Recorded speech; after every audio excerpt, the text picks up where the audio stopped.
welcome back to Castle Malwood. Obviously, PJ Stevens, non-executive director, mentor, coach, board advisor.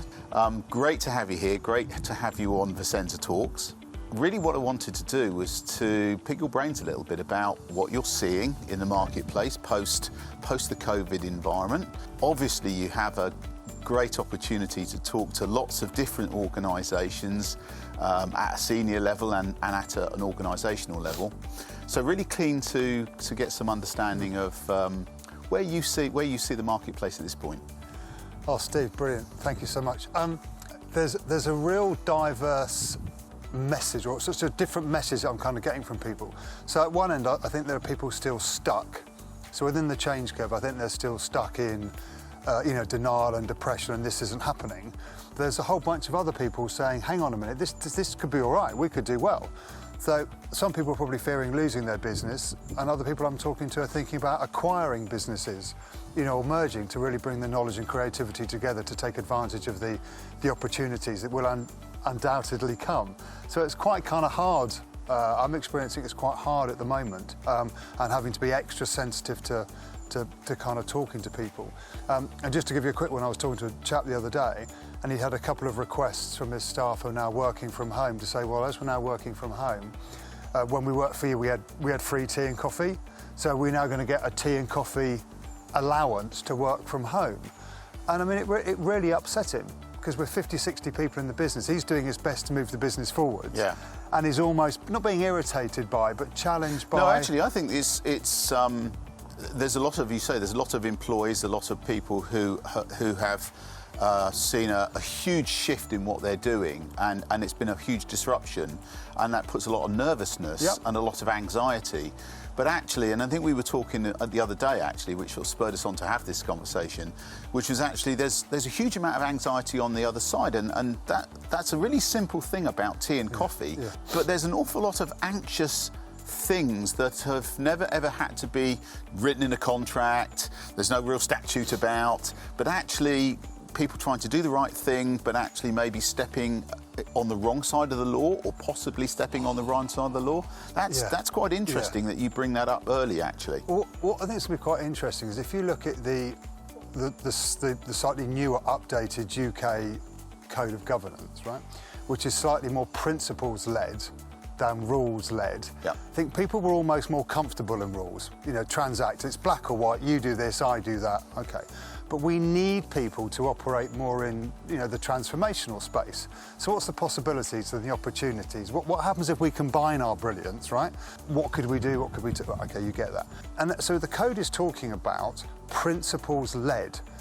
And that's quite a strong word. If you think about sort of principle, and I think the new code mentions purpose like 10 times. So it's saying we've got to get away from just the rules, particularly like FCA regs and stuff. You know the rules, but now we have to behave principally. So what are our principles going forwards, aligned to our purpose? So I think for people who have purpose, sort of revisiting their principles, this is a really useful time.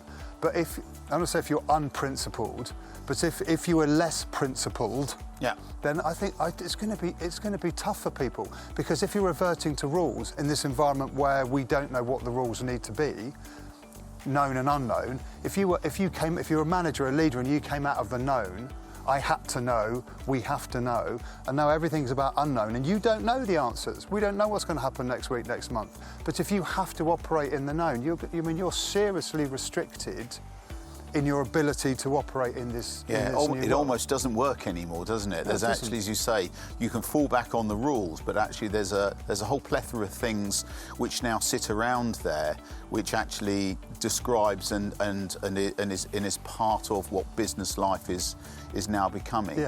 So when you're talking to people, the people that you've started to talk to about this new normal, where they are striving to understand what principled means and how they integrate that into their business. What are the things that you're seeing and you're coming up with as a coach and an ed?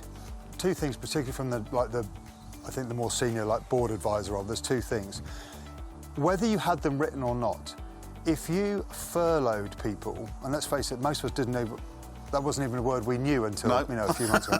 If We you all looked it up. furloughed people well in a principled fashion, Yep. much easier to bring them back. But if you furloughed them, say in an unprincipled fashion, then you're going to be in real trouble now, because the multiple effect of you did this wrong, times you did this wrong, times I'm now really fed up with you. So when I come back to work, I may make it as difficult as possible. Right. So depending on how well you did that naturally, I think that's one thing. The other part is I'm working with a couple of companies now, one's just started, is thinking, why don't we define our purpose? And let's just use the word principles for argument's sake. Yeah. Let's redefine our purpose, because who are we in this new space? So what is the new space? Who are we? What skills have we got that are going to be useful? What skills do we need? What are the risks to our strategy? Because we think we had one, so do we really need 5 years, or actually do we need like a 90-day plan? Or is a 60-day plan? Where's the hurdles to that one? And then, really important is, what help are people going to need?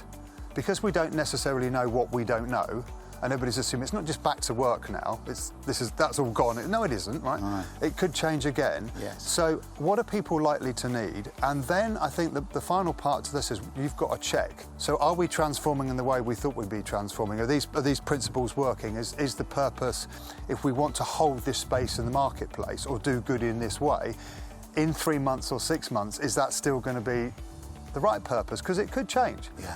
And when I say change purpose, I don't just mean not just what we do, but are we holding the right space in the right way? Are we holding it purposefully? Do we add a value to the greater ecosystem Yeah, or society? Yeah. Not just what can I take? Absolutely. So if you unpick that very slightly to individuals, we often talk about the well-being of individuals, which is important. Yeah, it is right? very And important. You've spent a lot of time on it, right? Mental Health Week, a couple of weeks back, I think that's become a huge agenda, purely because so many people have suffered in the isolation. I mean, that's one of the things which is not surprised me, but actually one of the things that's resonated with me is the fact that actually, when you look at the social media, even talk to someone, I was keen to get back into Malwood, just purely that weird isolation thing. Us as human beings actually want to talk to people and transact with people. We had that shut off so quickly.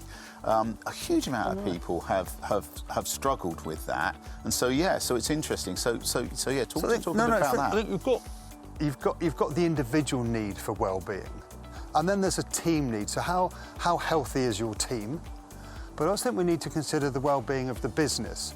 And at the moment, I'm a bit worried. There's a whole bunch of people saying we must take care of our people. No, we absolutely must. But if we don't take care of the business will not be able to fund, the health and well-being and the jobs and careers of people. Yeah, so when we come back to work, so. I don't think it's just a case of coming back and saying, I'm entitled to this as an individual. And by the way, you might be, okay? I'm not trying to take away people's rights.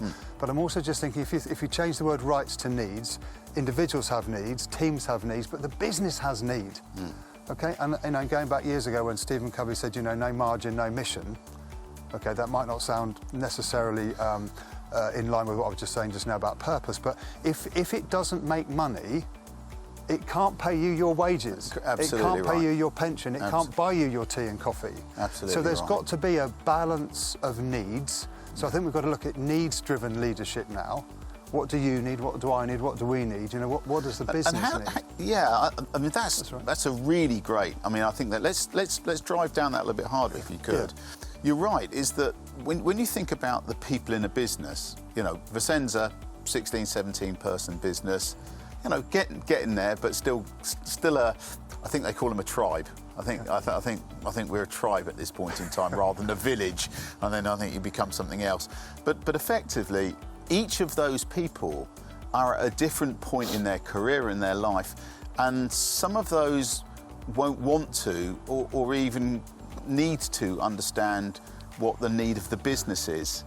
And you're right, unless you actually get that business functioning properly again, then actually you won't be able to pay them.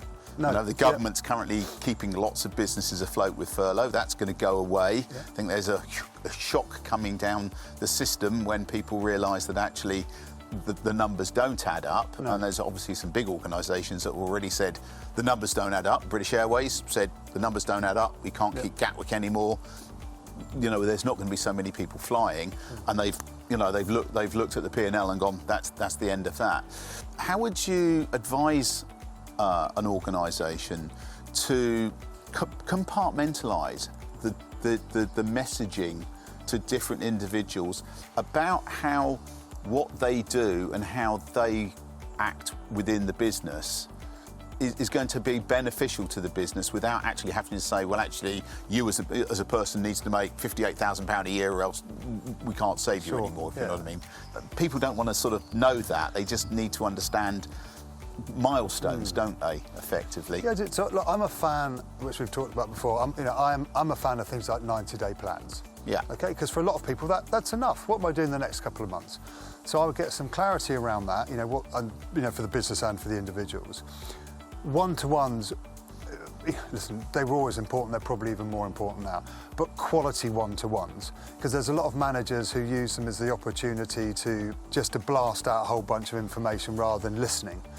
So I think we need to have quality one-to-ones. I say I'm a big fan of the 90-day plans. Managers need to listen better, because the only way you're going to learn is to listen, and you can really connect with other people by listening. There's an old phrase that says you can listen people into existence. I absolutely believe that. There's never been a better time to listen. But most people don't, let's be clear. So most people, if managers are watching this now going, I'm a great listener, I've got to tell her, you're not.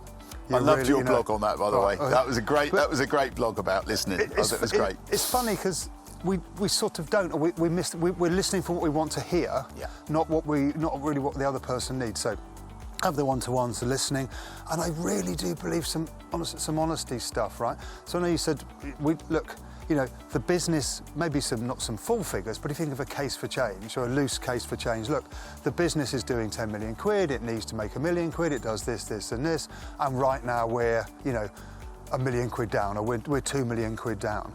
And just let them know. So therefore, in 6 months or in 12 months' time, when, unfortunately, when these lines cross, the business finishes. So what's our plan to avoid that over 60 days, 90 days? What are we going to do about it right now? What can you help me, help the business? Because there's so much, I think, creativity and knowledge that's in a business that managers and leaders don't go to and draw out. So they're paying for it, and yet you've got some brilliant people sat there thinking, well, if you'd asked me, I'd love to help. But you don't come and ask, and I think it's that listening thing. So it almost feels like, you're seeing that feels like it's really come from the heart there, PJ. Yeah. So when you're going out to business, you're experiencing that disconnect. So I'm seeing it with some businesses that are struggling more. So others are kind of getting it. So with one business, I'm actually having some of those conversations for them. But that's not sustainable. It's almost like a demonstration that this is how to have a really good one-to-one. This is how to have this conversation. This is what this looks like, right? And of course, it's easier for me because I don't have the historical stuff. It's not politics. I'm not playing politics. It doesn't matter. It's one of the really great things that someone like yourself comes in as a coach or as a board exec. Actually, you can come in with knowledge of the business, knowledge of who's in the business, but actually slightly standing to one side and almost like an AWACS view and sort of say, look, guys, this is why we're having this conversation. So I think that's always very healthy. It's a luxury to be in our position, my position, where you can see things a little bit differently, and you're not necessarily burdened by some past stuff, right? But ultimately, what we want to do is we want managers and leaders to have those conversations themselves. Because in order for it to be sustainable, you need to build those relationships and build the environment where, it's a trusting environment where you can have the conversations, be honest, and actually say sometimes stuff like, we need to make some changes. So, and I don't know all the answers. So what do you think? I've got 17, 18 staff. Come on. Collectively, look at the brilliance we've got and the range of experiences we've got. Bearing in mind, none of us know the answer, but what are some of the answers? What would you do if? Why not tap into it? Because then you get your engagement, your trust, your understanding, and you know what? They may just come up with a brilliant idea that no matter how capable a CEO or business owner you are, you can't know it all. No, absolutely. And I think that there's also, in a lot of cases, there's a bit of information overload for those people right now. You're dealing with government grants, you're dealing with customers that are not paying you perhaps, and actually that almost gets lost in the noise a little bit. So actually having the ability to put some structure in and be able to do that sort of stuff is clearly a good idea, isn't it? And also, just you just said about there's a lot going on that not all staff need to know about. Completely agree, right? And as CEO, leader, you listen. Let's face it. Excuse me, but you take a lot of that other people don't know about. And there's people even 1 or 2 layers down who think actually this is all right, but you're the one who's not sleeping. So if the whole thing falls apart, it's your life as business owner. It's your life. It could be 10, 20, 30 years in it. Yeah. So when owners are trying to make decisions, I really feel for them, because they're sat there thinking this business is on a knife edge. I started this back in bedroom of a house, and they carry all that with them, and they need it to work. Because for some people, it's about, listen, I need to be selling. I thought I was going to be selling my business in a year or 2. Well, that's gone now. I thought I was going to retire. The yacht's been bought, the summer house has been. But now what am I going to do? So really, I think it's tough. Whereas you can be, say, 1 or 2 levels down, and be in a very nice position, nice income, but without the sleepless nights. So giving CEOs a sort of a safe space to talk, and maybe even express some fear and some discomfort, but then make sense of it in order to make a better decision. Put it back into that plan, so that there's some structure into where the business is. But I reckon it's got to be lonely, and same way that staff have fear and anxiety, that must be multiplied many, many times. In your position with 16 people, there's people with 160 people, 1,600 people, and it is all on your shoulders. Yeah. Now, it shouldn't have to be. But I think you guys deserve. There is a bit of that. I mean, obviously, a great management team underneath you always helps. I think absolutely right, and making sure that they're well supported, I think is part of that. I mean, that's something that clearly you coach all the time, and everybody's always learning. Yeah. So I think actually that's the other thing, is that there's a lot of people out there. You talked about knowing all the answers. Well, actually, we don't know all the answers, and absolutely now we don't know all the answers. I mean, people, even some of our staff said, when do you think this is going to end? And it's like, where's the crystal ball? I mean, absolutely at this point in time, nobody knows where the end is. We almost can see the beginning of the end. So those things are quite difficult. But you said with crystal ball, you think 3 months ago, a bit less maybe, so we'd hardly heard the word furlough. So when you furloughed people, you did the very best you could with the limited understanding, like the unknown, right? You did the best you could, not having no idea. Yeah. And now 3 months on, we know a lot more. I do hope, though, that businesses are not punished by employees for doing the very best they could 3 months ago in furlough. That maybe, it turns out not to be perfect right now. But I just hope businesses are given a chance when they get back to work, and business leaders, to grow the business, or to re-establish business, to grow the business, to earn the money, to look after staff and the communities, and pay tax, because we've got to pay back billions of dollars of money we've spent, billions of pounds of money we've spent. Yeah. So I hope businesses are allowed to do that. And so if there's staff out there thinking this is a great time to kind of, it's all about me, how much can I take? I think we do need to change our mindset here and think this isn't about going to, what can I get from work? I think this is about what can I give to work.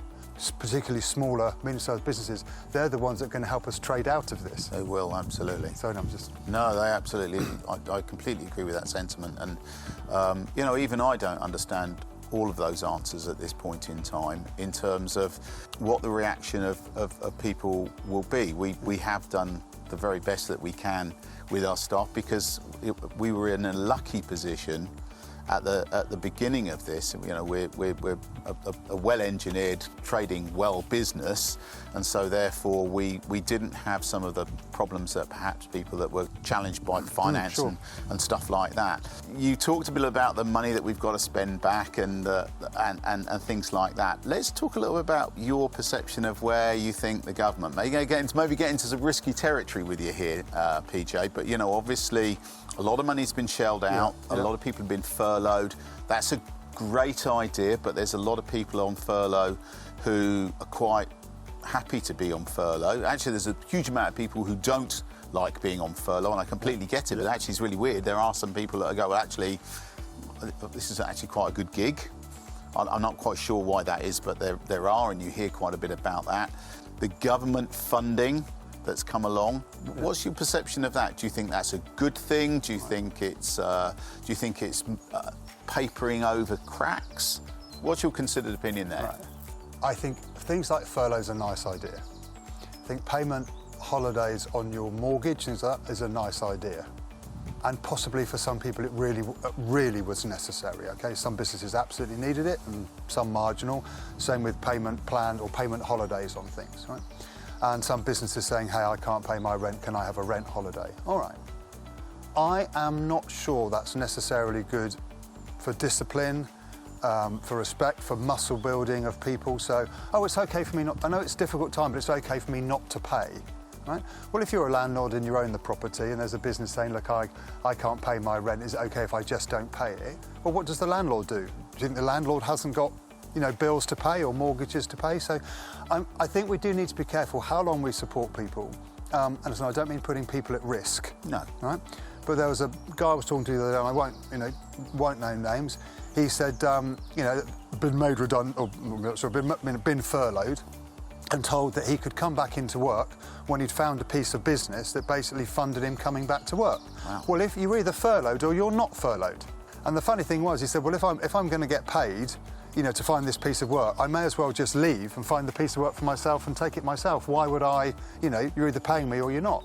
So when you start playing in those margins with furlough, I mean, for me, I think that's disgraceful. We go back to the principledness of the UK code. I was going to say, really, that's... Yeah, I know that's PLC stuff, you know, for the code, but nonetheless, even, you know, the weights paper, you know, perhaps that's for more, you know, for the smaller businesses. There's still these principles. So just go back to your point, I worry that we may potentially be making life too easy for some people. And so they're happy at home. Why would I want to come back to work? Happy to go to the beach on Sunday, by the way. That's not dangerous. I can't come back to work because that's putting me at risk. And if you're on 80% at home and you're not driving to work, and you know, you're probably all right. Yeah. And I'm saying it's not a bad thing. I'm not saying people should have been put at risk or, like, you know, jobs or lives should be put at risk. But we need to come back to work, and I've just balanced that up with what I was saying about businesses earlier. Business has needs too. And it's going to need you to come back, and it's going to need you to give your very best.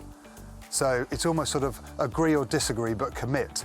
So if you don't want to come back, then do a deal and maybe not come back, because I don't think businesses can afford, maybe over the last couple of years, businesses have been doing okay, and they've been able to afford to carry some people, okay, who weren't giving their best. Okay? Invest. If you like. It's maybe investing those people, knowing that you know, they will giving them come another good. chance, give them another chance. I don't think you can do that now, so that's one thing. There's a lot less opportunity. I'm a bit for sure. worried about the mindset that some people may have got into that says it's okay not to pay my rent, it's okay not to pay my office rent, it's okay, I'm going to get a payment holiday on this. That's going to come back. The mortgage company will want the money. They will want the interest. The bank will want. They have to, because we have to pay for it. The government will want billions of dollars from you, or from business. So I just think we've got a part to play in that. And no, that's a positive part. That isn't me. No, I think, and I would concur with a few of those things, just in respect that, so for example, the VAT holiday, I think is obviously in some cases that's helping business, you know, from a cash flow perspective. Yeah. But you know, in all the business life I've ever had, I've always been brought up by my accountants, and I think that's heavily ingrained here, is that it's not my money. It's not your money. You know, I might have it in my bank account, but actually you should never in any way, shape or form really rest back on it, because Her Majesty's Revenue and Customs own that. And then to say that actually we'll give you a holiday, but guess what, in 2021 you've got to pay it all back. Do you know, I think it's playing almost to your, you know, let's not do it, let's just say we can't pay it. There's going to be some weird things going on there where all of a sudden the HMRC is going to be faced with winding up companies because they owe them money. And of course, we know that when the HMRC wants their money, they then come after the directors. You know, it's not your money. We take it. And my dad said years ago when I sort of started business, he said, have a separate savings account or separate account for VAT. Yeah. And it's not your money, so put and a bit of tax, right? But just chuck in some money every month in there because it isn't yours. And I thought, okay, a bit harsh. But actually not a bad idea. But I think you're right. There's some people, some business owners I'm talking to now, just to that point, is they're not worried now because they've had furlough and they've had support, and that's great. So they're not worried now, but they are worried for 12 or 18 months' time. Because as this stuff starts to unpick itself, and your VAT holiday, that needs to be paid back, and other things start to need to be paid back. Corporation tax goes up. Yeah, So guess what? It's all down the road, isn't it? That's all coming. So we've all got to start thinking whatever we thought the business ran on before, we've actually got to add some more to it anyway, because it's actually going to be more. It's going to be more costly from a taxation perspective. I feel if you go back to November, and I noticed when Boris Johnson, the Conservatives, was it pre-election, and their strapline was "Unleash Britain's Potential." See, I really believed in that. Whether you voted green, red, blue, whatever but I really believe we need to come together to unleash Britain's potential. That's still true now, but I'm not hearing people talking about it quite so much. No. And I realised when it was said, hey, nobody knew this was coming. No. But given that, the collective, still need to pull together to unleash Britain's potential, and I think we have massive potential. Yeah, I agree too. But your piece earlier about if fear and anxiety stops us, it's an interference. It interferes with us delivering that potential. So we've got to kind of try and lay some of that to one side, as you say, right? So have some payment holidays, but there must be a plan to pay it back. It can't just be, well, I'm going to put my VAT off for a year, as you say, because it'll come in. So what am I going to do in the meantime with some 90-day plans to ensure that is paid, because it will need to be paid. Yeah, kicking it down the road. Anyway, so let's go back about the fear and anxiety. So we talked a little bit about people who were, in furlough, didn't want to come back to work, all that sort of stuff. I mean, part of that is about anxiety. Yeah. If you're a salesperson at this point in time, that's actually quite an interesting landscape. Was quite a harsh landscape right at the beginning. And it is still, it's still challenging for sure. The conversations are different. The budgets are different. People's sentiments and their activity is different, and I think that actually also generates anxiety into people. For me, anyway, it's a case of trying to have reasonable conversations with people, regardless of whether the approach is absolutely pristine. Where before, we were in a situation where unless it resonated like this, then you were going to push these people to the side. I'm trying to have conversations with people about services that they are trying to provide us, to actually just be a little bit mindful about, look, this is different. Why don't we there's a chance to reset. People are talking about, resetting into this new norm in terms of the way that we transact with people and we approach people, and, just the humility that we have, not only as people, but also in business. And I'm sort of trying to do that. Tell me what you think about that, PJ. I think it's a great time and to reset. Right, but to have better conversations that you need to have in a better way. Okay, so your sales process may well have been set in stone for the last few years and might have worked. I'm not sure some of the sales processes work now. So things like, if you go to something, right, here's one. Think about financial FCA, financial services, know your customer, KYC. I think we should all consider that a bit more. So before we start, Steve, I'm going to flog you this. Okay, but I don't know what's going on for you. There's no point trying to flog you this until I really know what's going on. So maybe to your point, maybe if we all spent a bit more time getting to know our customer, which means having better quality conversations, and I think those people who are more capable of that will be better placed. Yeah, of course. But I know it's almost like bottom level stuff, is we know what the products are, smart guys, we know what we're doing, but in order to have the opportunity to sell and buy that, I think we need to have some better quality conversations. So that stuff around KYC, know your customer, know what they really want, spend a bit of time, have the confidence to share what you need, have the confidence to ask the question, have the confidence to, actually, I don't know the answer. Yeah. Or I don't know, but what do you think? And there's never been a better time, by the way, to ask for help.